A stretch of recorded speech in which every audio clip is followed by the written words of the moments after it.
தனுஷ்கோடி தலைமன்னார் இடையே மீன்பிடித்துக் கொண்டிருந்த 12 ராமேஸ்வரம் மீனவர்களை இலங்கை கடற்படையினர் கைது செய்துள்ளனர்.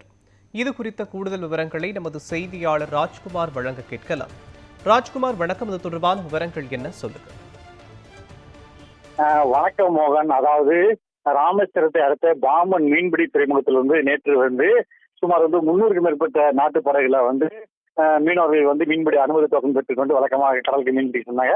அவர் தனுஷ்கோடி, பாம்பன் மற்றும் தனுஷ்கோடி உள்ளிட்ட எல்லை பகுதியில மீன்பிடித்துக் கொண்டிருக்கும் போது அங்கு ரோந்து வந்த இலங்கை படையினர் எல்லை தாண்டி மீன்பிடிப்பதாக கூறி ஒரு நாட்டு படகையும் அதில் இருந்த 12 மீனவர்களையும் கைது செய்து எல்லை தாண்டி மீன்பிடித்ததாக வழக்கு பதிவு செய்து தற்போது தலைமன்னார் கடற்படை முகாமிற்கு தற்போது அழைத்து சென்று விசாரணை மேற்கொண்டு வராங்க. விசாரணை மேற்கொண்ட பின்பு நீதிமன்றத்தில் ஆஜர்படுத்திய பின்பு இந்த பாம்பன் மீனவர்களை சிறையில் அழைப்பாளர்கள் என எதிர்பார்க்கப்படுகிறது.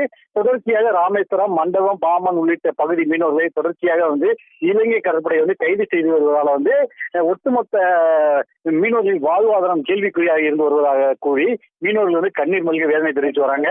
தொடர்ச்சியாக கைது செய்யப்படும் மீனவர்களை பாதுகாக்க மத்திய மாநில அரசுகள் துரித நடவடிக்கை எடுக்க வேண்டும். அதே போல இரு காலங்களில் மீனவர்கள் எந்த ஒரு பாதிப்பு இன்றி மீன்பிடிக்க வழிவகை செய்ய வேண்டும் உள்ளிட்ட கோரிக்கை மீனவர் தற்போது வச்சிருக்காங்க.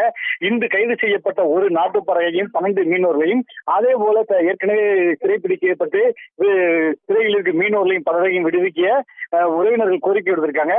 உடனடியாக மத்திய மாநில அரசுகள் இந்த மீனவர் பிரச்சனையை தலையிட்டு துரித நடவடிக்கை எடுத்து உடனடியாக மீனவர்களையும் படகையும் விடுவிக்க நடவடிக்கை எடுக்க வேண்டும் எனவும் கோரிக்கை விடுத்திருக்காங்க. மோகன்,